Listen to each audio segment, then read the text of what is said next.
A Werewolf Shifter Romance. Written by Amelia Hart. Chapter 1. Roses and Silence.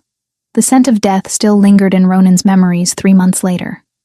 Not the clean death of battle, but the suffocating weight of loss that had settled into his bones the day they buried an empty lie.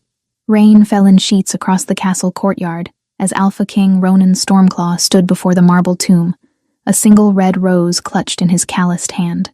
The petals trembled against his palm, fragile and alive in a way that mocked everything he had become.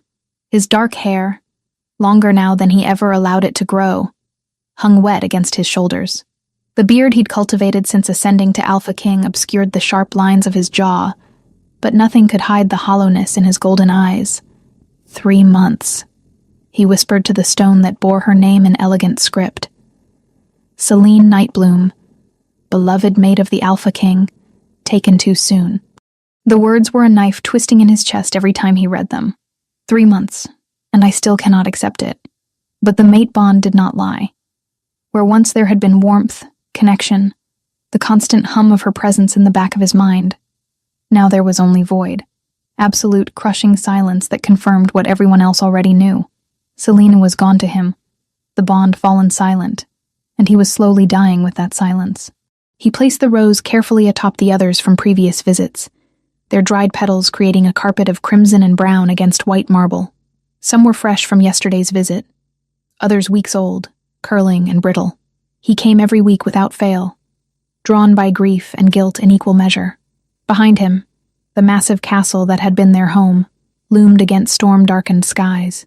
Somewhere within those stone walls, his brother Valdris played the role of concerned Beta, managing the kingdom's affairs, while Ronan drowned in sorrow. Somewhere, Captain Bryn Ironhide maintained order among the guards with her iron discipline. Somewhere, life continued as though the world hadn't ended. Ronan's wolf stirred beneath his skin, restless and savage. The beast had been growing more feral with each passing day, desperate for the mate it would never hold again. During yesterday's audience with the regional alphas, it had taken every ounce of control not to let the creature surge forward when Alpha Gareth questioned his judgment on border disputes. The wolf wanted blood, wanted violence, wanted anything to fill the emptiness. "You're going to catch fever," standing in the rain. Ronan didn't turn at the sound of Valdris's voice. His younger brother approached with careful steps, his own dark hair plastered to his skull, the thin beard on his jaw making him look gaunt. Where Ronan was built broad and powerful, Valdris had always been leaner, quicker, his amber eyes sharp with intelligence rather than raw dominance. "I don't care," Ronan said flatly. Valdris stopped beside him, studying the tomb with an expression of carefully crafted sympathy. "The council is worried about you. They're saying you're not fit to lead." "Let them say what they wish, Ronan. You nearly shifted during yesterday's meeting. You almost attacked Gareth for suggesting increased patrols. This isn't like you." Finally, Ronan turned to face his brother. Valdris took an involuntary step back at whatever he saw in the Alpha King's eyes.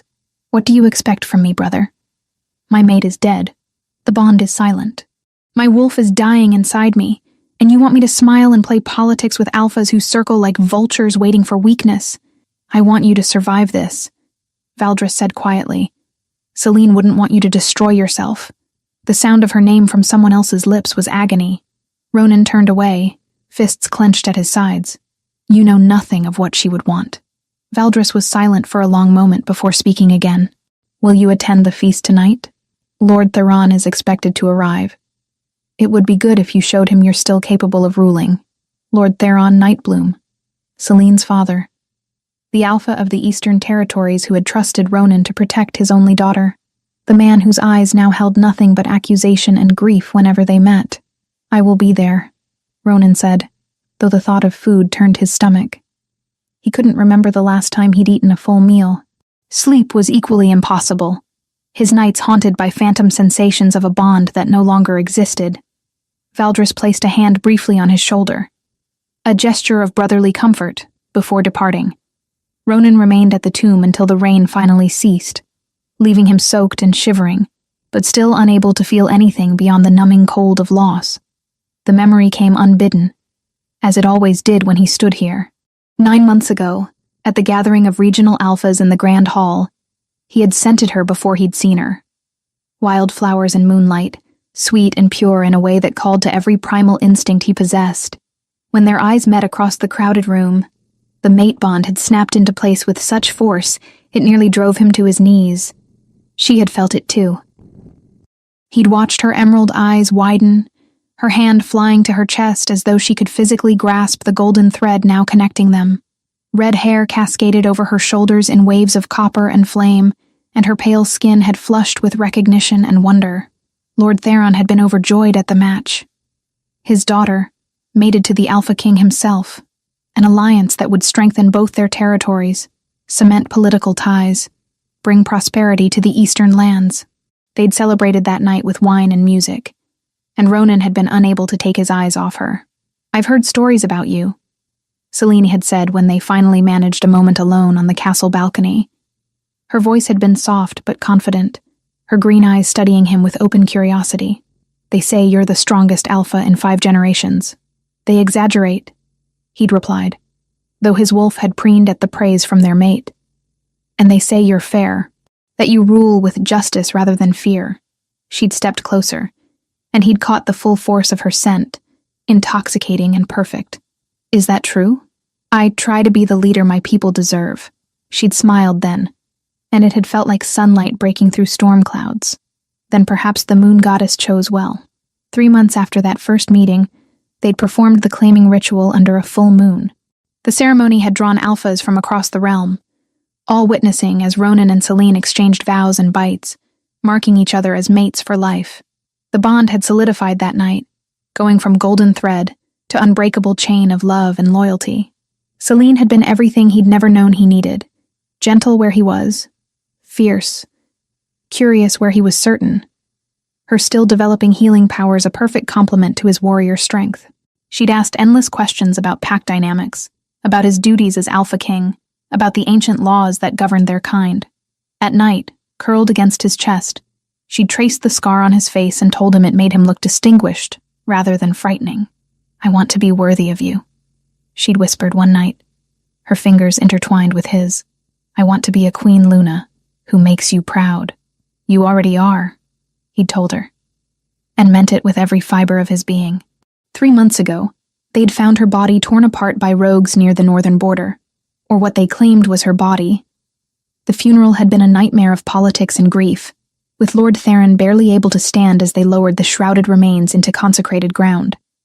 The royal healers had examined the remains through ritual, but some veiling spell, delicate and expertly cast, had muted both scent and aura, leaving even them deceived until the magic faded months later. The moment they'd sealed the tomb, the mate bond had fallen silent, and Ronan had known with absolute certainty that she was gone. What little peace they'd had as mates had lasted 6 full months between their wedding and the day she vanished. 9 months in total from first scent to loss, a cruel symmetry he could not forget. Now he visited every week, leaving roses and apologies to marble and memories.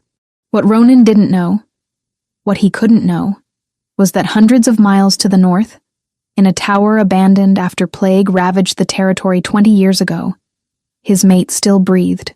Selene Nightbloom hung in darkness. Silver chains wrapped around her wrists and ankles, the metal burning against her skin with constant agonizing pressure.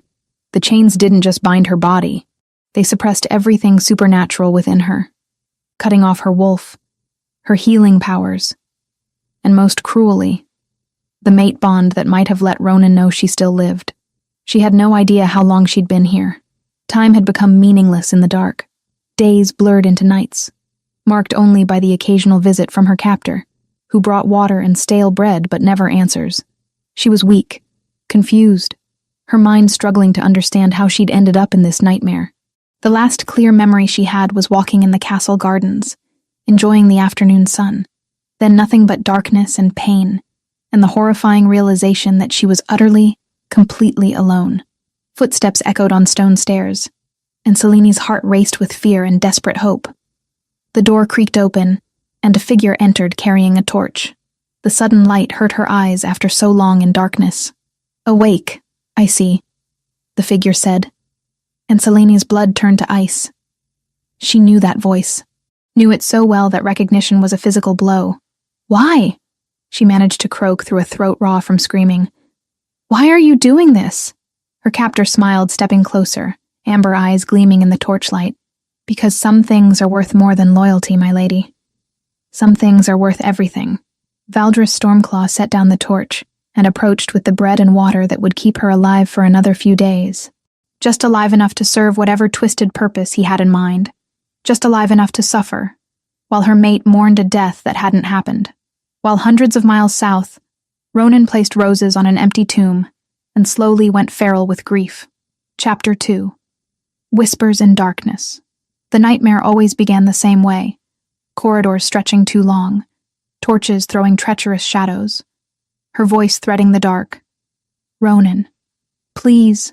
He ran and never reached her. Then he would wake, gasping, reaching for the bond and finding only the familiar void of its silence. Tonight marked the 4th time this week he'd woken this way. Dawn light crept through his windows, painting everything in shades of gray that matched the emptiness inside him. He pressed the heels of his palms against his eyes, trying to force away the lingering sensation of her voice.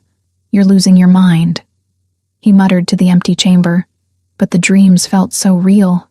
More real than anything else in his waking life these days. Sometimes he could have sworn he actually heard her calling to him, felt her fear and confusion bleeding through some connection that shouldn't exist. His wolf stirred restlessly beneath his skin, growing more savage with each passing day. Yesterday, during the council meeting with the regional alphas, he'd nearly lost control completely. Alpha Gareth had questioned his judgment regarding border patrols, his tone carefully neutral, but his eyes sharp with calculation. Perhaps the Alpha King is too consumed with personal matters to see threats clearly. The words had been measured, diplomatic even. But Ronan's wolf had taken them as challenge. His vision had gone gold at the edges.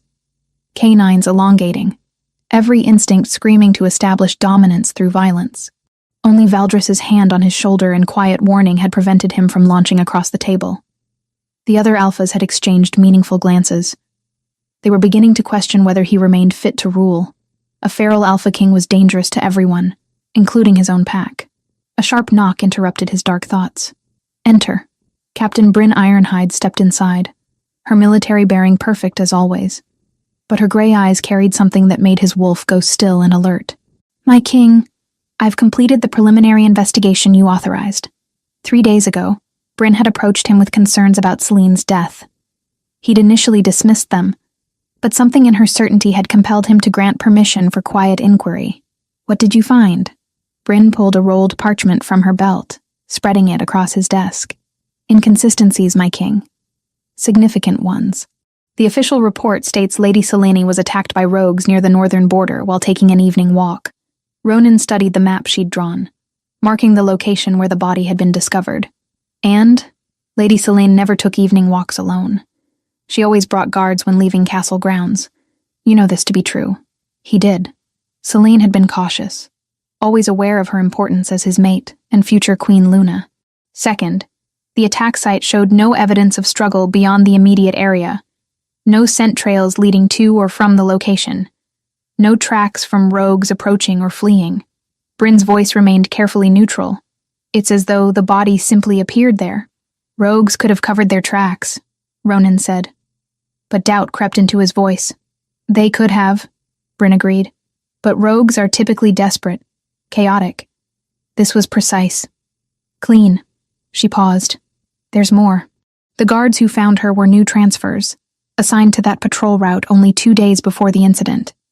The transfer orders were signed by Prince Valdris. Ice flooded Ronan's veins. "What are you suggesting, Captain?" Bryn held his gaze. "I'm presenting facts. Perhaps there are explanations I haven't considered." Ronan's wolf surged beneath his skin, rage flashing hot and fast. Only centuries of drilled discipline kept him from tearing through the corridors to confront his brother that instant. She met his eyes steadily. "But the mate bond is absolute. If she truly died, you would have felt it sever. Instead you feel nothing?" "Nothing," Ronan confirmed, though the word tasted wrong somehow. "The bond is silent. Dead. Or suppressed." Bryn spoke quietly.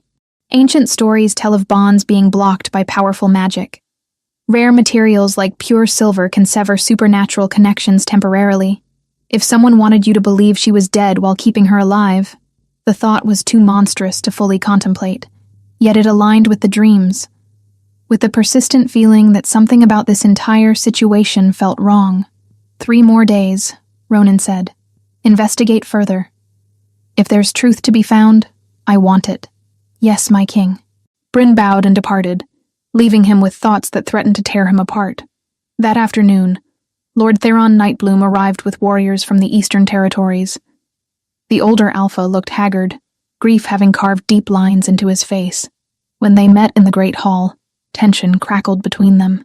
Lord Theron, Ronan greeted formally, you honor us with your presence. Honor. Theron's voice was sharp as broken glass. 3 months, and still no rogues caught. No justice served. My daughter is dead, and you do nothing but leave flowers on her tomb. The accusation cut deep, because it held truth. Ronan had been paralyzed by grief, leaving investigation to others. The rogues will be found, Ronan said, his alpha presence rising to meet Theron's challenge. I swear it on my blood. Your blood failed to protect her in the first place. Theron stepped closer, his own alpha dominance pressing against Ronan's. What good are your oaths when you couldn't keep my only child safe within your own territory? The Great Hall fell silent. Such open disrespect would normally demand response, but these were not normal circumstances. Theron was a grieving father, and Ronan understood that rage intimately. I failed her, Ronan admitted quietly, the words costing him everything. Every day I live with that knowledge. But I promise you, Lord Theron, justice will be found, no matter who stands in my way.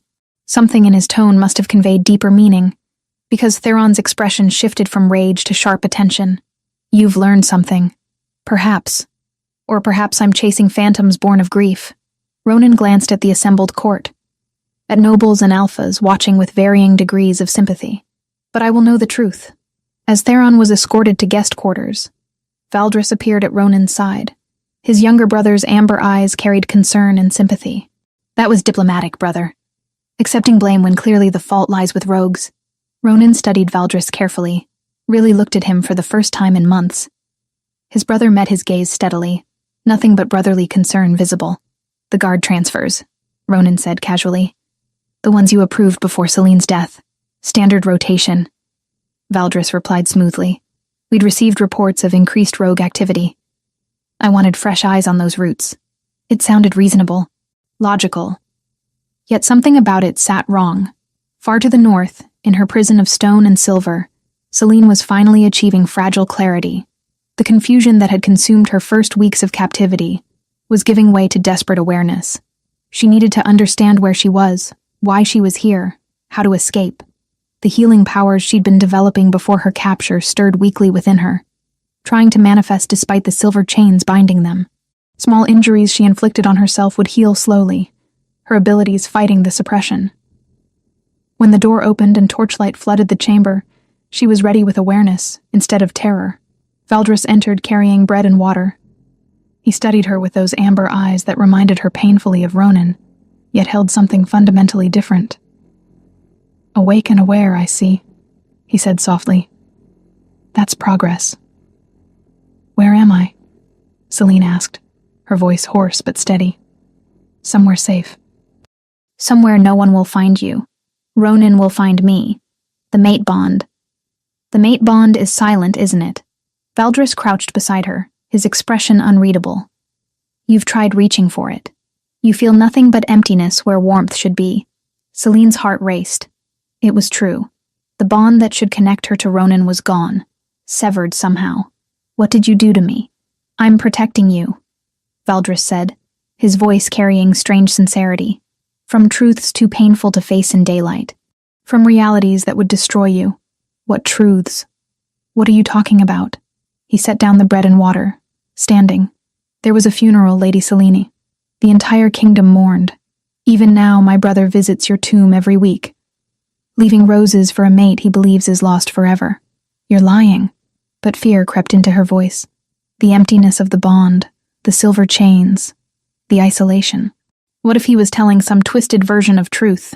Am I? Valdris moved toward the door, taking the torch. Rest, my lady. Gather your strength. You're going to need it for what comes next." He left her in darkness, his words echoing like poison. Celine curled against the cold stone, reaching desperately for the mate bond and finding only void. But she refused to believe his enigmatic claims. Ronan would never abandon her, would never stop searching. She had to believe that, had to hold on to hope, even in this lightless prison where truth and lies twisted together until she could no longer tell them apart. Chapter 3. Secrets Unburied. Bryn returned 3 nights later with evidence that changed everything. Ronan stood in his private study as she spread documents across his desk, her expression grave in the candlelight. Outside, a storm was gathering, wind howling through the castle's ancient stones. "We exhumed the tomb tonight," Bryn said without preamble. "Under cover of darkness, with only my most trusted warriors present." Ronan's heart hammered against his ribs. "And? The body has no scent mark, my king. Every mate carries their partner's scent permanently, even in death. It's impossible to falsify. This corpse," she paused, choosing words carefully. "It was created, not born. Magic was used to craft something that resembled Lady Celine, but it's not her."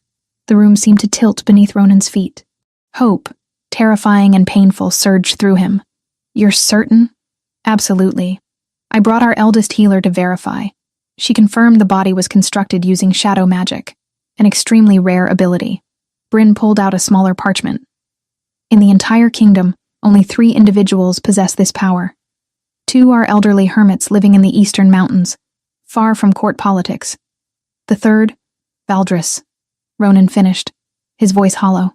"Yes, my king." "There is one more detail," Bryn added.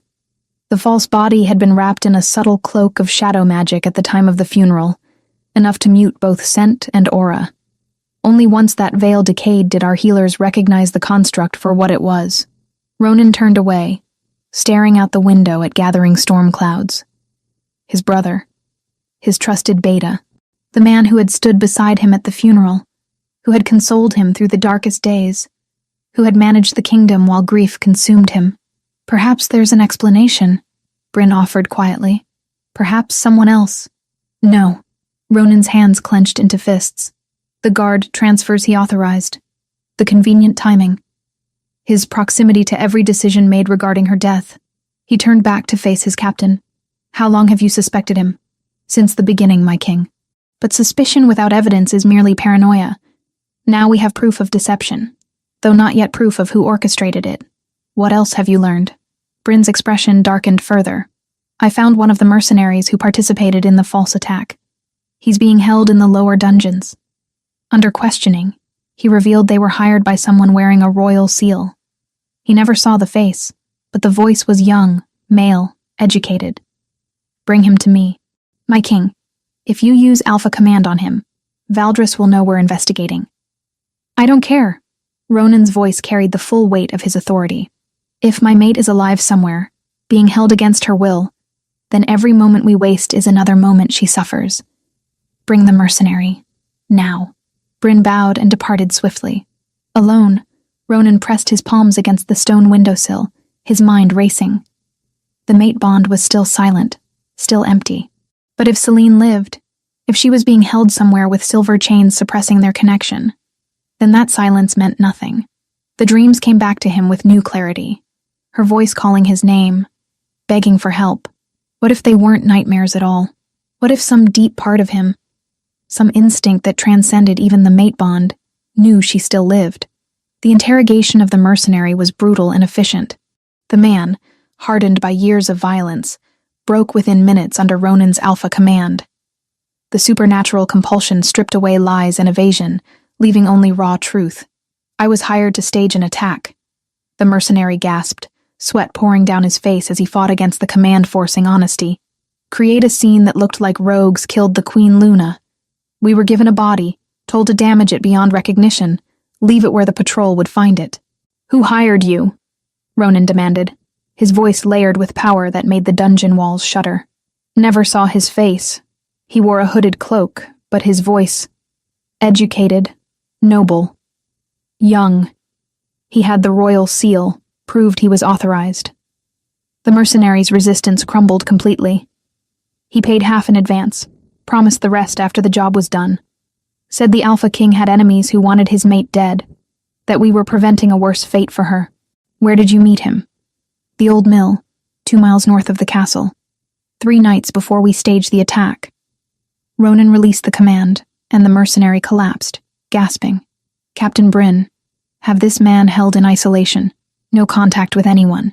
If he speaks of this interrogation, his death will not be quick. Yes, my king. As they climbed back toward the main castle levels, Ronan's mind worked through the implications. The evidence pointed unmistakably toward Valdris, yet confronting him directly could be disastrous. If his brother had hidden Celine somewhere, a premature accusation might cause him to panic, to do something desperate. We need to find where he's keeping her, Ronan said. If she's alive, she's being held somewhere isolated. Somewhere Valdris can visit regularly without drawing attention. The Northern Territories, Bryn suggested. They've been largely abandoned since the plague 20 years ago. Few patrols, fewer witnesses. Have scouts search every structure in that region, discreetly. If Valdris suspects we're investigating, he might... Ronan couldn't finish the sentence. The possibilities were too horrible to voice. The next day brought fresh complications. 2 minor regional alphas, Gareth and Edmund, formally requested an extraordinary council meeting. The message was diplomatically worded, but the underlying meaning was clear. They questioned whether Ronan remained fit to rule. They sense weakness, Valdris said when he delivered the message to Ronan's chambers. Your grief has made you vulnerable in their eyes. They see an opportunity to challenge your authority. Ronan studied his brother carefully, searching for any sign of guilt or deception in those amber eyes. Valdris met his gaze steadily, concern etched across his features. If he was the architect of this nightmare, he was a masterful actor. Let them come, Ronan said. I'll remind them why I am Alpha King. Brother, you nearly shifted during the last council meeting. Your control is slipping. Perhaps you should postpone. I said let them come. The Alpha command in his voice made Valdris take an involuntary step backward. For just a moment, something flickered across his brother's face. Resentment? Fear? But it vanished too quickly to identify. Far to the north, Celine had been marking time by Valdris's visits. She'd counted 12 since achieving clarity, which suggested roughly 2 weeks had passed. The chains still bound her, the silver still suppressed her powers, but she was learning to work within those limitations. When the door opened this time, she was ready with a performance. She'd discovered that Valdris responded better when she appeared broken rather than defiant. Please, she said softly as he entered with food and water. Please tell me what's happening. Why am I here? He studied her for a long moment before setting down his burden. You really don't remember the courts, do you? 2 years ago at the regional gathering. Your father brought you to discuss trade agreements. Celine searched her memory. She'd been 22, barely interested in politics, more concerned with her healing studies. I attended many gatherings. You wore green silk that day. Your hair was bound in braids. You laughed at something your father said, and the sound... Valdris's voice took on a distant quality. It was the most beautiful thing I'd ever heard. Horror crept up her spine. You've been watching me for 2 years? Watching. Waiting. Hoping. He moved closer, not quite touching her. Then Ronan met you at that cursed feast, and the mate bond snapped into place. Just like that, you belonged to him. You looked at him the way I dreamed you'd look at me. The mate bond isn't a choice, Celine said carefully. The moon goddess decides.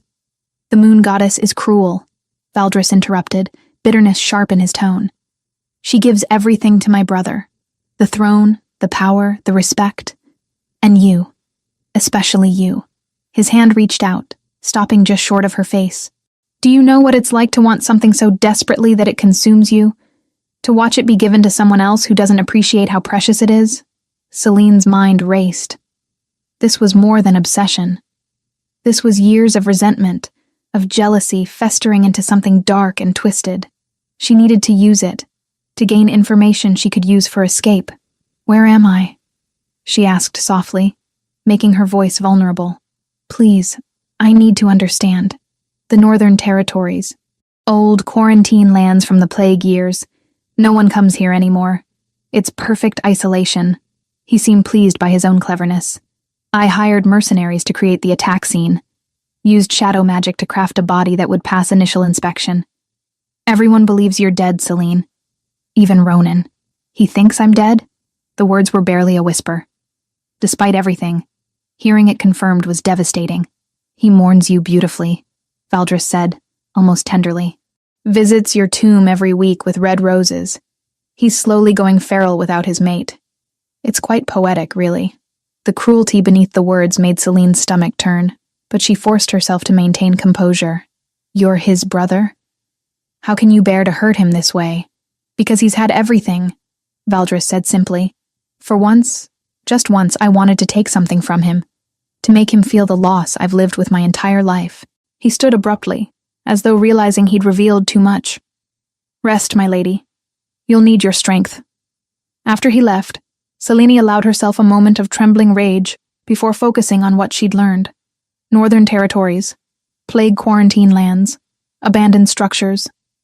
And most importantly, Valdris was mentally unstable, his obsession with her twisted up with resentment toward Ronan.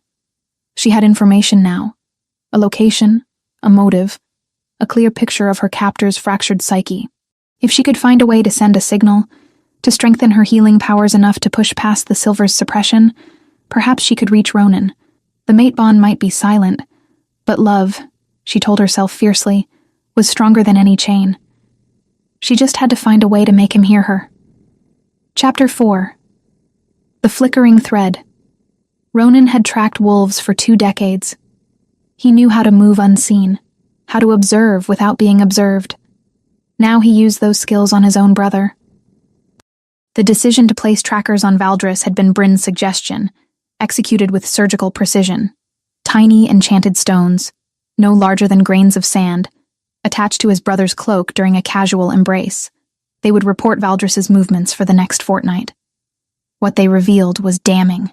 He travels north every 3 days, Bryn reported, spreading a map across Ronan's desk. Her finger traced a route that led deep into abandoned territories. Always alone, always to the same region. The old plague lands. Shadow veils masked his scent and blurred his trail.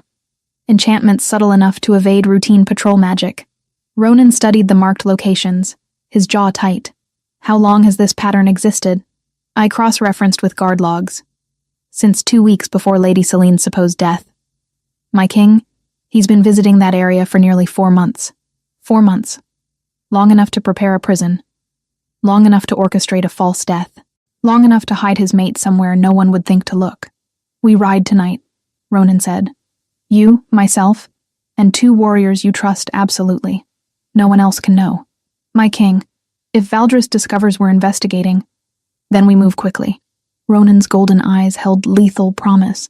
If she's alive, if she's being held in those ruins, every moment we delay is another moment she suffers. They departed under cover of darkness. 4 riders moving swiftly through forest paths that would leave no obvious trail. Ronan had chosen warriors who had served since before Valdris became Beta. Men whose loyalty was to the crown rather than individual princes. The journey north took 2 days of hard riding. They followed the tracker's signals, watching as Valdris's pattern became clear. He traveled to a specific tower, an old quarantine structure from the plague years, abandoned and forgotten by most of the kingdom. That's where she is, Ronan said with absolute certainty, as they observed the tower from a concealed position in the forest. I can feel it. Bryn gave him a sharp look. The mate bond? No, not yet. Just instinct.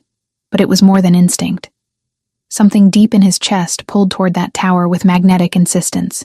They settled in to watch and wait, needing to understand the structure's defenses before attempting entry. It was during the 3rd hour of observation that everything changed. Inside the tower, Celine had been counting heartbeats, measuring time by the rhythm of her own pulse. She discovered that her healing powers, though suppressed by silver, hadn't disappeared entirely. They gathered slowly, like water filling a cup drop by drop. When Valdris arrived this time, his agitation was immediately apparent. His movements were jerky, uncertain, his amber eyes darting around the chamber as though expecting to find someone else there. What's wrong? Celine asked, keeping her voice carefully neutral. Nothing. Everything. He set down food and water with less care than usual. Your mate is asking questions. Captain Bryn has been investigating. They're getting too close. Fear and hope warred in Celine's chest. Ronan was searching. He hadn't given up. Perhaps you should let me go, she suggested softly, before this becomes worse for everyone. Let you go? Valdris laughed, but there was no humor in it. You're the only thing I have that's truly mine. The only thing my brother can't take back. He moved closer, studying her face. Do you know what it's like to always be second? To watch someone else receive everything you've ever wanted? I know what it's like to be trapped, Celine said. To have no choice in your own fate. Something in her words seemed to reach him. His expression softened marginally. You need to trust me, Celine. I'm protecting you from truths that would break you. What truths? Instead of answering, Valdris knelt beside her. I'm going to loosen the chains for a while. You've been cooperative, and I want you to see that I'm not the monster you think I am. Celine's heart raced as he reached for the silver chains binding her wrists. This was the opportunity she'd been waiting for, the chance she needed. The moment the silver separated from her skin, power flooded through her system with overwhelming force. The healing abilities she'd been developing before her capture, suppressed for 3 months, exploded outward in response to sudden freedom. Golden light emanated from her hands, warm and brilliant in the darkness. Celine gasped as the energy coursed through her body, instinctively directing it toward the damages accumulated during captivity. Bruises faded, cuts sealed, the constant ache in her limbs dissolved. But more than physical healing occurred. The power sought out other injuries, other suppressions. It pushed against the invisible barriers that had been keeping her isolated, and for the first time in 3 months, Celine felt it. A pulse, distant, faint, barely more than a whisper against her consciousness, but undeniably there. The mate bond, so long silenced, flickered weakly back to life. The sensation was so unexpected, so overwhelming that she cried out. The sound was part joy, part desperation, a call she couldn't control even if she wanted to. What's happening? Valdris demanded, reaching to replace the chains. But Celine barely heard him. She focused everything she had on that fragile connection, pouring her consciousness toward it, willing it to grow stronger.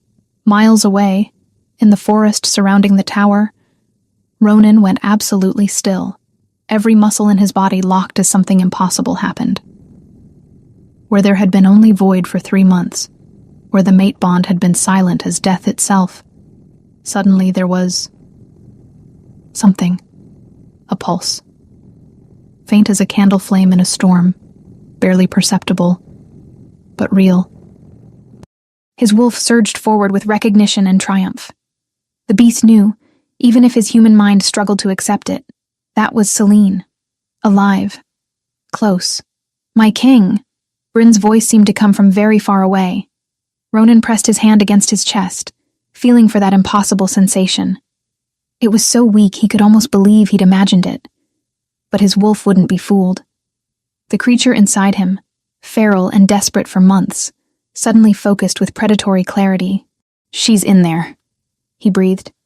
She's alive, and she's in that tower. Are you certain? As certain as I am of my own heartbeat. The pulse came again, slightly stronger, carrying an emotion he recognized intimately. Fear, yes, but also fierce determination. His Celine, fighting even in captivity. The connection faded as quickly as it had appeared, leaving him gasping with loss. But it had been enough. Enough to know with absolute certainty that she lived. Enough to confirm that every suspicion, every investigation, every moment of doubt had been justified. We go in tonight, Ronan said, his voice carrying the full weight of Alpha Command. Prepare for assault.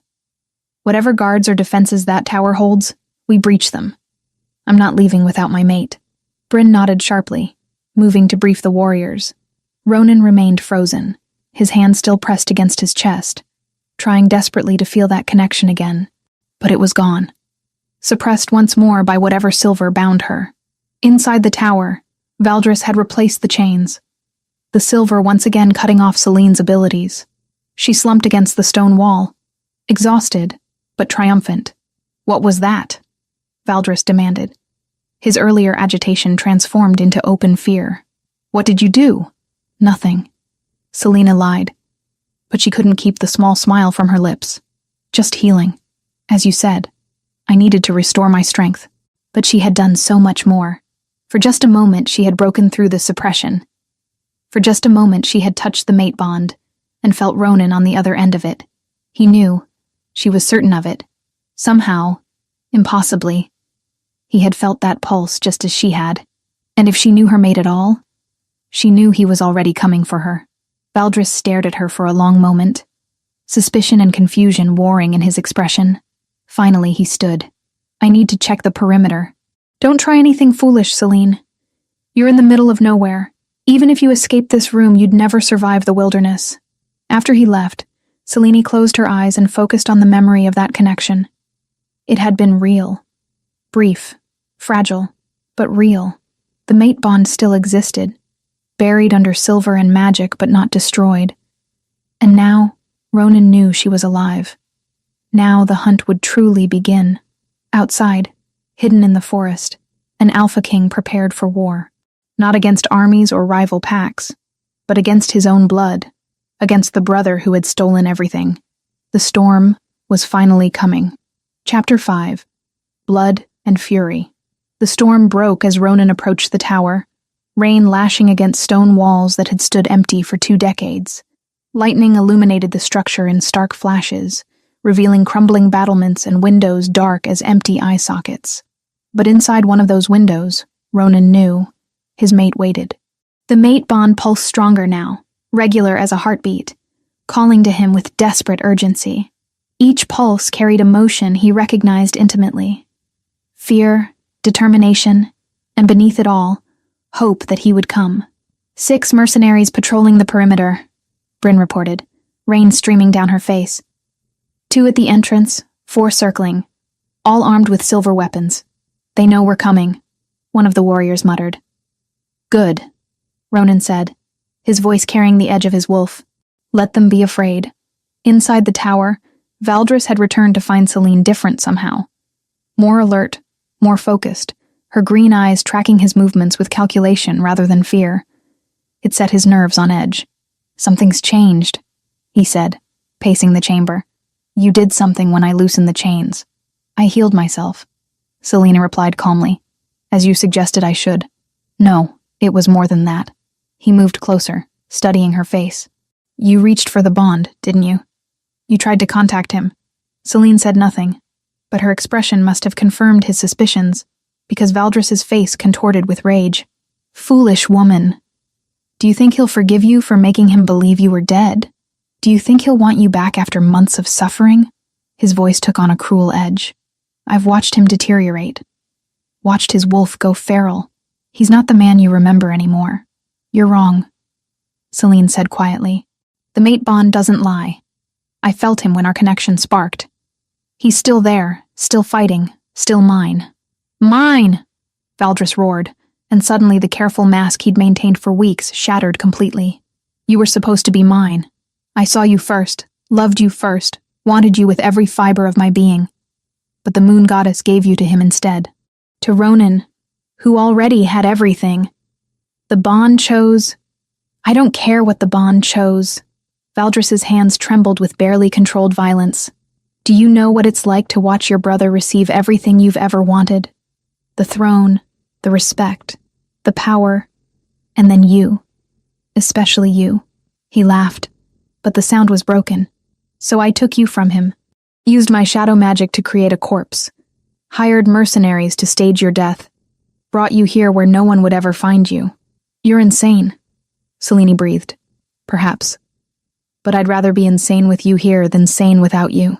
He moved toward the chamber entrance. "I need to check something. Don't try anything foolish. Even if you escape this room, you'd never survive what waits outside." The moment he left, Selene focused everything on the silver chains. Her healing powers, though suppressed, had been slowly gathering strength.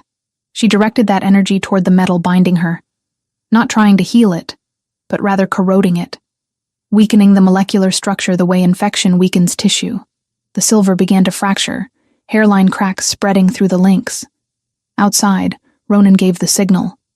His wolf surged forward, and he allowed the transformation to take him. Bones cracked and reformed, muscle and sinew reshaping into something far more lethal than his human form. His massive black wolf stood where the man had been, golden eyes burning with predatory focus. The attack was swift and brutal. Ronan hit the first mercenary before the man could raise his silver blade, jaws closing around his throat with crushing force. Bryn and the warriors engaged the others, steel meeting steel in the rain-soaked darkness. Inside the tower, Valdris heard the commotion, and knew. His brother had found him. Found them. Everything he'd built, every careful plan, was collapsing. He ran back to Celine's chamber, already calling his shadow magic to him. Darkness gathered around his hands, writhing and alive. When he burst through the door, he found her standing, the silver chains broken at her feet, golden light emanating from her hands. No, Valdris breathed. Celine's wolf exploded to the surface after 3 months of suppression. The transformation was agony and ecstasy combined, her body reshaping into the white wolf with silver markings that was her true form. She was smaller than male wolves, but faster, and 3 months of captivity had not dulled her instincts. She leaped at Valdris, claws extended, teeth bared. He threw up a wall of shadow magic that sent her tumbling backward, but she rolled and came up snarling. "You can't win, Celine. Even with your wolf freed, you're weak from captivity. I'm a prince of the royal bloodline, trained in combat since childhood." But Celine wasn't trying to win. She was buying time, keeping Valdris focused on her, rather than the battle sounds growing closer outside. Ronan tore through the tower entrance, his massive wolf form devastating anything in his path. The remaining mercenaries tried to form a defense, but they were facing an Alpha King pushed past all reason by months of grief and rage. Bryn and the warriors followed in his wake, finishing what he began. The tower stairs were narrow, forcing Ronan to shift back to human form. He took them 3 at a time, following the mate bond that now sang clearly in his chest. Above, he could hear sounds of struggle, his mate's snarls mixing with another voice. Valdris. When Ronan burst into the chamber, he found Celine in wolf form, circling his brother, both of them bloodied. Valdris held shadow magic in both hands, darkness coiling like serpents ready to strike. "Brother," Valdris said, his voice eerily calm despite the chaos. "I wondered when you'd arrive." Ronan shifted partially, maintaining his wolf strength while regaining human speech. "Release her. Now." "Release her?" Valdris laughed. "She's the only thing I've ever taken from you, Ronan. Do you know how that feels? To finally possess something you wanted? I won't give her up. I can't. You have 3 seconds to surrender before I kill you. You won't kill me. You've never been able to do what's necessary when family is involved. It's your greatest weakness." Valdris's shadow magic surged, creating a barrier between them. "She was mine before she was yours. I loved her first, wanted her first, and you took her like you've taken everything else in my life." Ronan's wolf took complete control. He slammed into the shadow barrier with the full force of his alpha power. The magical wall shuddered, cracks appearing in the darkness. Celine, seeing her opening, poured golden healing energy into Ronan through the mate bond. The connection that had been silent for 3 months now blazed to life, and she felt his strength, his rage, his desperate love for her flowing back to her. The shadow barrier shattered. What followed was not a battle between brothers, but something far more primal. Ronan's wolf met Valdris's shadow magic with claws and teeth and supernatural dominance that made the tower walls tremble. Valdris fought back with everything he had, darkness wrapping around Ronan's throat, seeking to choke, to kill. Celine shifted back to human form, directing her healing powers with precision. She couldn't fight Valdris directly, but she could sustain Ronan, healing wounds as quickly as shadow magic created them. The fight was devastating. Stone crumbled, ancient timbers groaned. The tower itself seemed to protest the violence within its walls. Valdris's face was a mask of madness and grief, years of resentment pouring out in every strike. But Ronan was the Alpha King for a reason. He was stronger, faster, and most importantly, he was fighting for something beyond himself. When he finally pinned Valdris to the ground, jaws around his brother's throat, the fight was over. "Do it," Valdris gasped, blood streaming from multiple wounds. "Kill me. It's what I deserve. Ronan's wolf wanted to. Every instinct screamed to end the threat, to punish the male who had stolen his mate and caused 3 months of agony. But as he looked into his brother's eyes and saw pain that mirrored his own, he couldn't complete the killing blow. He shifted back to human form, his hand around Valdris's throat instead of jaws. No, death is too easy for you, brother. You'll live with what you've done. Bryn and the warriors entered, binding Valdris with the same silver chains that had held Celine. His shadow magic died, suppressed by the metal. Only then did Ronan turn to Celine. She stood trembling against the far wall, naked from her transformation, covered in grime and blood but alive, so beautifully, impossibly alive. "Ronan," she whispered, and the sound of his name from her lips nearly brought him to his knees. He crossed the chamber in 3 strides, gathering her into his arms, pressing his forehead to hers. The mate bond exploded between them. 3 months of silence giving way to overwhelming connection. He could feel everything she'd endured, and she could feel the depths of his grief. "I have you," he murmured against her skin. "I have you, and I'm never letting go." Celine clung to him, shaking with sobs that were equal parts relief and trauma. "I knew you'd come. I knew you wouldn't give up. Never," he swore. "Not in this life or the next." Behind them, Valdris watched with empty eyes as guards dragged him away, his twisted dream of love and revenge crumbling to ash. The storm finally broke outside, rain giving way to dawn light that filtered through the broken windows. Ronan wrapped his cloak around Celine's shoulders and lifted her into his arms, carrying her down the tower stairs toward freedom, toward home, toward healing. The worst was finally over, but the real work of recovery had only just begun. Chapter 6. Healing and Homecoming. The journey back to the castle took 3 days. Ronan refused to let Celine ride separately, keeping her cradled against his chest on his horse, their bodies pressed together as though physical contact could make up for 3 months of forced separation. The mate bond sang between them constantly now, no longer the desperate pulse of captivity, but a steady, overwhelming connection that made every breath feel shared.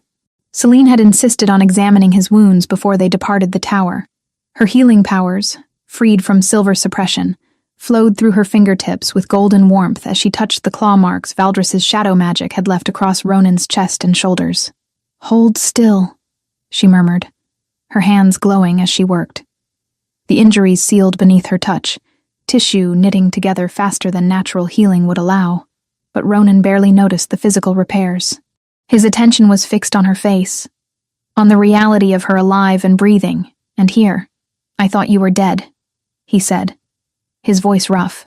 "For 3 months I believed the mate bond was severed because you were gone. The silver chains suppressed everything," Celine explained, her fingers tracing the now-healed wounds. "I couldn't reach you, couldn't feel you. It was like being buried alive in silence." Ronan pulled her closer, tucking his face against the curve of her neck. The scent of her, wildflowers and moonlight beneath the grime of captivity, made his wolf settle for the first time in months. "I visited your tomb every week, left roses, spoke to stone and lies while you suffered alone. You couldn't have known." She pulled back to meet his eyes, her own green gaze fierce despite exhaustion. Valdris planned everything perfectly. The false body, the shadow magic, the timing. Even I didn't understand what was happening at first. I should have questioned it sooner, should have trusted my instincts. His hands clenched. The dreams I had of you calling for help, I dismissed them as grief-born nightmares. Celine's expression softened. "You felt me reaching through the bond when I managed to break free briefly. That connection, however weak, was real. Your wolf knew. Even if your mind couldn't accept it." They fell silent, both processing trauma too fresh to fully comprehend. Behind them, Captain Bryn supervised the prisoners. Valdris rode in chains, his shadow magic bound by silver that left angry burns on his wrists. The surviving mercenaries who hadn't died in the battle were similarly restrained, their fate already sealed. On the 2nd day of travel, Celine felt Ronan's wolf stirring restlessly beneath his skin.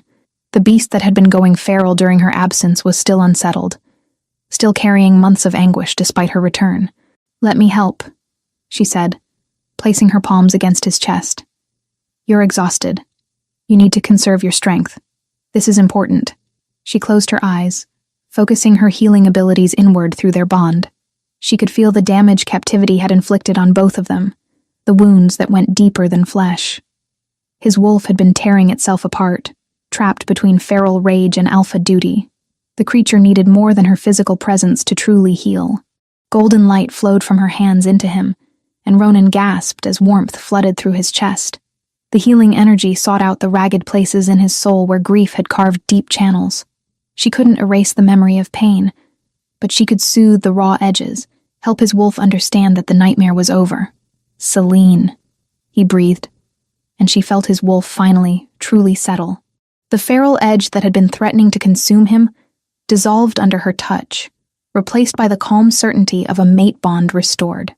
When she opened her eyes, his golden gaze was clear in a way it hadn't been since before her disappearance. "How did you do that?" "Healing isn't just about physical wounds," she said softly. "The mate bond carries emotional damage too. I can't fix everything, but I can help ease the worst of it." He pulled her against him, and they stayed that way for a long moment, both drawing strength from the connection that had nearly been destroyed. The castle came into view on the third day, its towers rising against afternoon sky. Word of their approach had traveled faster than their horses, and the courtyard was already filling with people as they rode through the gates. Lord Theron was the first to reach them. The older alpha looked haggard, his face etched with lines of grief that 3 months of mourning had carved deep. When he saw Celine alive in Ronan's arms, his legs nearly gave out. "Father," Celine said, her voice breaking. Ronan dismounted carefully, helping Celine down, and stepped back as father and daughter came together. Lord Theron's embrace was desperate, his large frame shaking with sobs he'd held back for months. "I thought I'd lost you," Theron choked out. "My only child, my daughter. They told me you were dead." "I'm here," Celine whispered against his shoulder. "I'm alive. I'm home." The reunion drew tears from many assembled witnesses. Ronan watched with his own eyes burning, guilt twisting in his chest at the memory of Theron's accusations. The older alpha had blamed him for failing to protect Celine, and he'd been right to do so. When Theron finally pulled back, his eyes found Ronan. For a moment, tension stretched between them. Then the Eastern alpha stepped forward and gripped Ronan's shoulder. "Forgive me," Theron said roughly. "The words I spoke in grief, the blame I placed on you. You found her. You brought her home.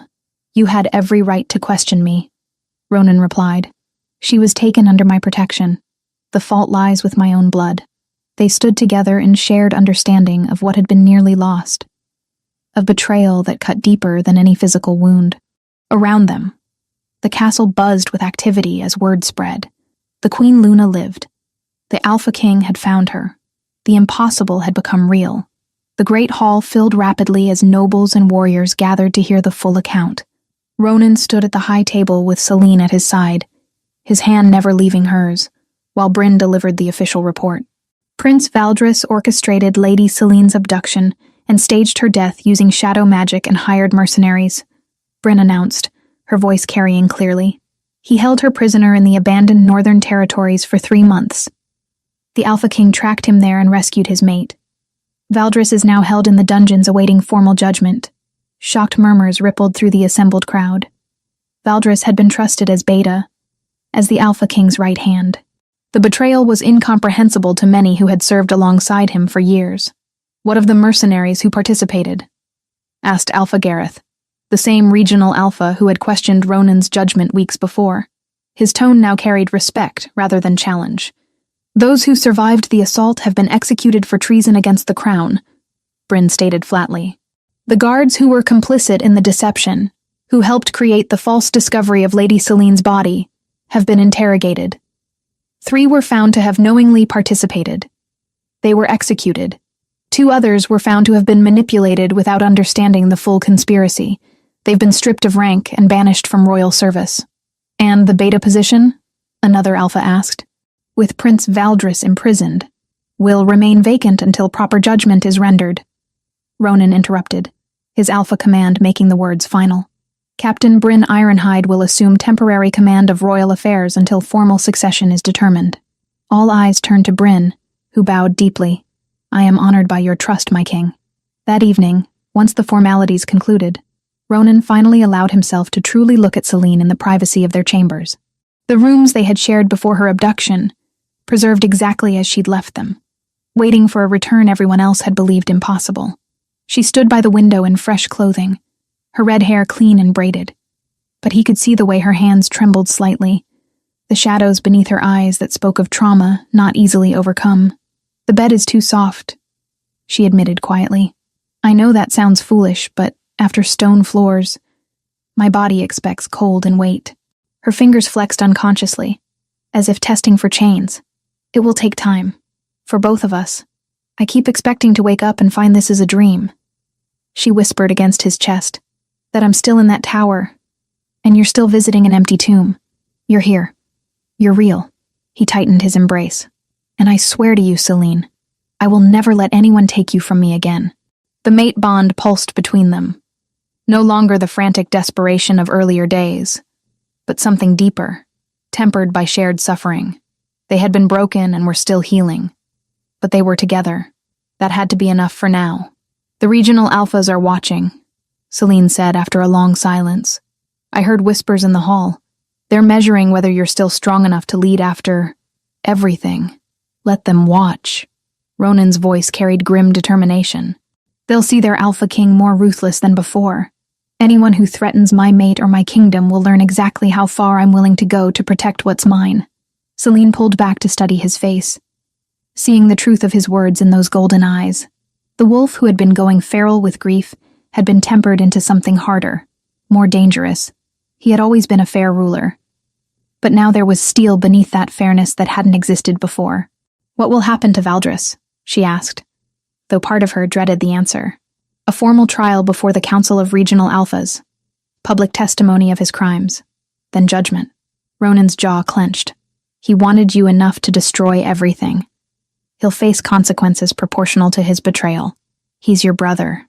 He stopped being my brother the moment he put chains on you. The words were final. Absolute. Whatever bond of blood had existed between the Stormclaw princes, Valdris's actions had severed it completely. They stood together as night fell over the castle, two souls learning to be whole again after months of living as broken pieces. Some nights she woke choking on air that wasn't a cell's, palms pressed to her throat as if silver still burned there. On those nights he simply held her and counted heartbeats with her until dawn. Outside their window, the kingdom settled into cautious relief. The Queen Luna had returned. The Alpha King's strength had been proven, but everyone knew the hardest test was still to come. Justice demanded blood, and Valdris would pay for his crimes before the realm. Chapter 7. Justice and Renewal. The Great Hall had been transformed for judgment. Every regional alpha within 3 days' ride had answered the summons, their presence filling the vast chamber with supernatural power that made the air itself feel heavy. Lord Theron stood among them, his expression carved from stone. Captain Bryn commanded the guard contingent, her warriors positioned strategically throughout the space. At the center of it all, bound in silver chains that left angry burns across his wrists and ankles, stood Valdris Stormclaw. Ronan sat on the throne he'd inherited from his father, Selene at his right hand. The mate bond between them pulsed steady and strong, a constant reminder of what had nearly been destroyed. His wolf, finally settled after months of feral rage, watched through his golden eyes with predatory focus. Bring forth the evidence, Ronan commanded, his voice carrying the weight of alpha authority that made even the other regional leaders straighten in their seats. Bryn stepped forward, her presentation methodical and damning. Written testimony from the mercenaries executed for their participation, given under Alpha command and verified by 3 witnesses. They confirm being hired by a hooded figure bearing the royal seal to stage Lady Selene's death. She laid parchment after parchment on the evidence table. The silver chains used to bind Lady Selene and suppress her abilities in mate bond. Examination by our eldest healer confirms they were crafted specifically for that purpose, commissioned 3 months before the abduction. More documents followed. The exhumed body, confirmed by multiple healers to be a construct created by shadow magic rather than natural birth. Only 3 individuals in the kingdom possess this rare ability. 2 are elderly hermits with alibis. The 3rd is the accused. Finally, Bryn produced a small velvet pouch. The royal seal found in Prince Valdris's private chambers, bearing traces of wax used on documents given to the mercenaries. The evidence was overwhelming, irrefutable. Around the hall, the assembled alphas exchanged grim looks. This was no mere crime. This was betrayal at the highest level, an attack on the sacred mate bond itself. Prince Valdris Stormclaw, Ronan said, his voice echoing through the silent hall. You stand accused of abduction, conspiracy, treason against the crown, and desecration of the mate bond. The evidence speaks clearly. What say you to these charges? Valdris lifted his head, and something in his eyes made Celine's breath catch. There was no remorse there, no shame, only a terrible, broken certainty. I don't deny them, he said, his voice carrying clearly despite the silver's weakening effect. Every word is truth. I orchestrated everything. The mercenaries, the false body, the shadow magic construct. I took Celine from him because he's taken everything from me my entire life. A collective intake of breath rippled through the hall. An admission of guilt so complete, left no room for political maneuvering or clemency. You are my brother, Ronan said. And for the first time, his voice carried pain rather than command. I trusted you as Beta, as blood, as the one person who should have stood beside me against all threats. Why? Because you don't understand what it's like. Valdris's composure finally cracked, years of resentment pouring out. To always be second, to watch you receive the throne, the respect, the power. To see Selene look at you with love I would have killed for. Do you know I met her first? 2 years before your cursed feast. I saw her at her father's court, and I knew she was meant to be mine. But the moon goddess gave her to you instead, just like she's given you everything else. His voice rose, desperate and bitter. So, I took her. I made you feel what I've felt my entire life. Loss, grief, the knowledge that what you want most in this world belongs to someone else. The hall remained silent as Valdris's confession echoed off stone walls. When he finished, he slumped in his chains, suddenly looking smaller, broken. Alpha Gareth stood from his seat. The crimes are confessed. The evidence is absolute. I call for judgment. One by one, the regional alphas rose, their voices joining in agreement. Ronan looked at each of them, then at Celine, whose hand he held tightly. Through their bond, he felt her pain, her understanding that what came next was necessary, but would carry its own weight. The council will deliberate, Ronan announced. Guards, remove the prisoner. The deliberation lasted 2 hours. When the alphas reassembled, their verdict was unanimous. Valdris Stormclaw, formerly Beta of the Realm and Prince of the Royal Bloodline, Ronan pronounced, standing so all could witness. You are hereby stripped of your title and position.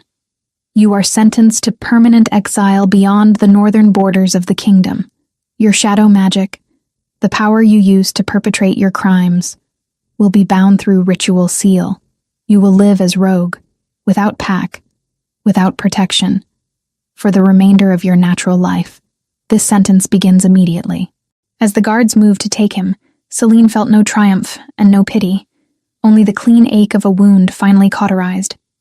Justice did not return stolen time, but it stopped the bleeding. Valdris's face went pale. For a wolf of noble birth, being forced into rogue existence was a fate many considered worse than death. No pack meant no protection, no status, no identity beyond basic survival. Brother, he whispered, but Ronan's expression remained implacable. You ceased being my brother when you put chains on my mate. Be grateful I'm allowing you to live at all.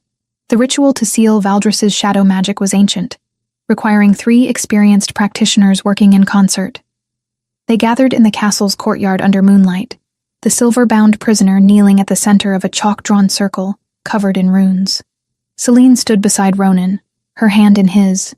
As the ritual began, the practitioners chanted in the old tongue, their combined power weaving invisible bonds around Valdris's core, where his shadow magic resided. His screams echoed through the courtyard as the sealing took hold. The magic that had been part of him since birth was being locked away, rendered inaccessible. It wasn't removal, which would kill him, but imprisonment that would leave him essentially powerless. When it finished, Valdris collapsed forward, gasping. The practitioners confirmed the seal was complete and permanent. At dawn, Valdris was escorted to the northern border by a contingent of warriors. Ronan and Selene watched from the castle walls as the party departed, taking with them the last remnant of betrayal. "Do you regret it?" Selene asked quietly. "Not executing him? No. Death would have been mercy he didn't deserve. Now he'll spend every day remembering what his obsession cost him." Ronan pulled her closer. "Besides, we have more important matters to address." That night, under the full moon, they prepared for the renewed claiming ritual. This ceremony would be different from their original bonding 6 months ago, where that had been joyous union. This was healing and restoration. The ritual clearing deep in the castle's forest held memories of their first claiming, but tonight, gathered witnesses included only those closest to them. Lord Theron, Captain Bryn, and a handful of trusted pack members formed a protective circle. The ritual master, an ancient wolf who had overseen bondings for 6 decades, began the ceremony. Mate bonds are sacred, given by the moon goddess herself. When such a bond is damaged by trauma, by separation, by suppression, it requires healing rather than simple maintenance. Ronan and Selene faced each other, hands clasped. The mate bond between them pulsed strong, but they could both feel the ragged edges where 3 months of forced silence had left scars. "Ronan Stormclaw, Alpha King, do you accept this mate bond fully? Do you choose to heal what has been broken, to strengthen what has been damaged?" "I do," Ronan said, his golden eyes never leaving Selene's face. "With everything I am." "Selene Nightbloom, Queen Luna, do you accept this mate bond fully? Do you choose to heal what has been broken, to strengthen what has been damaged?" "I do," Selene whispered. "With everything I am." The ritual master nodded, then let the healing begin. Selene felt her healing powers surge as the ritual activated them. Golden light flowed from her hands where they touched Ronan's. But this time it wasn't just physical healing. The energy poured through the mate bond itself, seeking out every place where their separation had left damage. She could feel Ronan's wolf, finally stable, but still carrying memory of feral rage. She could sense the grief that had nearly destroyed him, the guilt he carried for not protecting her. Her power washed over those wounds, not erasing them but transforming them from open injuries into honored scars. Through their connection, Ronan felt everything she'd endured. The fear of captivity, the confusion of silver suppression, the determination that had kept her fighting. He sent his own strength through the bond, his absolute certainty that she was safe now, protected, loved beyond measure. The healing energy intensified, and Selene gasped as she felt something unlock inside her.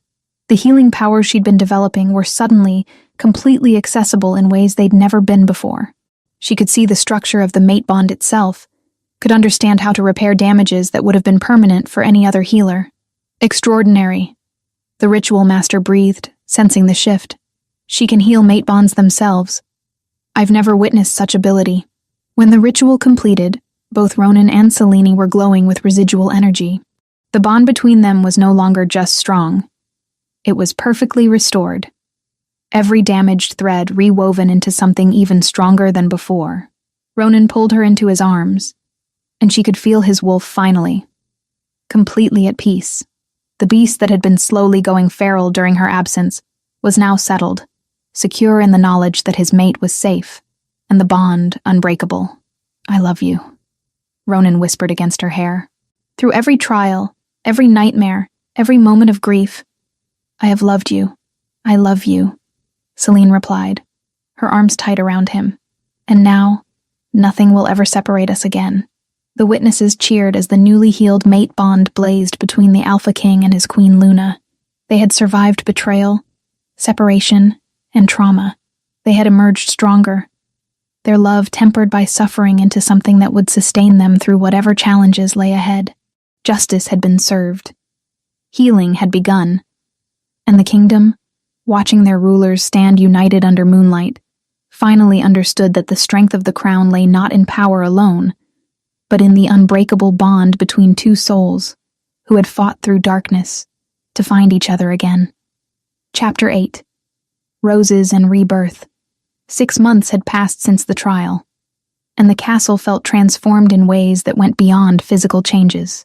Spring had given way to summer, then autumn, and now early winter painted the kingdom in frost and promise. The corridors that had once echoed with Ronan's grief-stricken footsteps now carried the sounds of purposeful activity, of a realm healing alongside its rulers. Ronan stood at the window of his study, watching Selene in the courtyard below.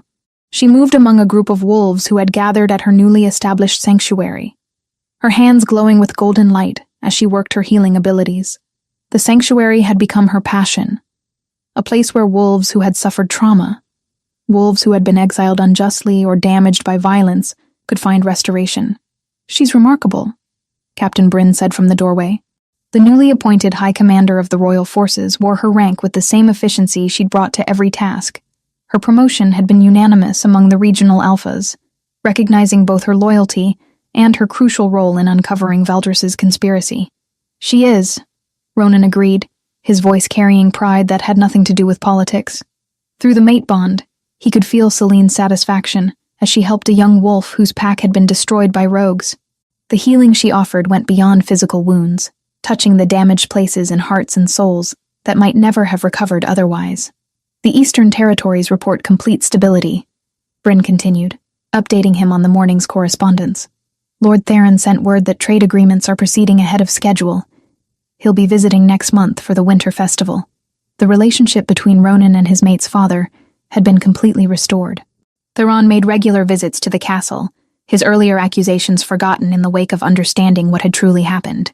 The older alpha's pride in his daughter was evident every time he watched her work, seeing the powerful healer and leader she'd become. "And the alphas who questioned my authority during the crisis?" Ronan asked, though he already knew the answer. "Gareth and Edmund both sent formal pledges of renewed loyalty. They've seen how you handled the conspiracy, brother against brother, with justice rather than vengeance. Your reputation has never been stronger." It was true. The regional alphas who had begun forming factions during his grief-driven instability now stood firmly behind his rule. They'd witnessed him face the worst betrayal imaginable, and emerge not weakened, but tempered into something more formidable. An alpha king who would show mercy when deserved, but whose ruthlessness in protecting his mate and kingdom was now legendary. The new laws Ronan had implemented were already changing pack culture throughout the realm. Mate bond protection had been elevated to the highest crime. Anyone attempting to separate bonded pairs through force, coercion, or magic faced immediate execution. Silver chains could no longer be possessed by anyone outside authorized healers, their use strictly regulated. Reports of abductions or forced matings were to be investigated by royal authority, not just local pack justice. "The kingdom is stronger than it's been in generations," Bryn observed. "You and Lady Selene have given them something to believe in again." Ronan smiled slightly. "She's the one they believe in. I'm simply the wolf fortunate enough to stand beside her." That evening, Ronan found Selene in their chambers, staring out the window toward the forest, where their renewed claiming ritual had taken place 6 months ago. Something in her posture made his wolf stir with concern. "What troubles you?" he asked, moving to stand behind her, arms encircling her waist. "Nothing troubles me," Selene said, but her voice carried a strange quality. She turned in his embrace, her green eyes bright with emotion he couldn't quite identify. "I need to tell you something." Fear flickered through him. "Are you unwell? Is something wrong with your healing abilities?" "No, nothing like that." She took his hand and placed it against her abdomen. "Ronan, I'm pregnant." The world stopped. For a heartbeat, he couldn't breathe, couldn't think, couldn't do anything but stare at her face as the words registered. Then joy, pure and overwhelming, flooded through him so intensely that their mate bond blazed between them. "Pregnant," he repeated, his voice barely a whisper. "You're certain?" The healer confirmed it this morning, 3 months along, which means it happened after the renewed claiming ritual. Her smile was radiant. "We're going to have a child, Ronan. An heir for the kingdom." He pulled her against him, one hand cradling the back of her head, while the other rested protectively over where their child grew. The heir the kingdom needed, the continuation of their bloodline, the living proof that love could survive even the darkest betrayal. "I love you," he said against her hair. "Moon above, Selene. I love you more than I have words for." "I love you too," she whispered back. "And I'm not afraid anymore. Not of the future. Not of what comes next. We've survived the worst. Everything else we'll face together."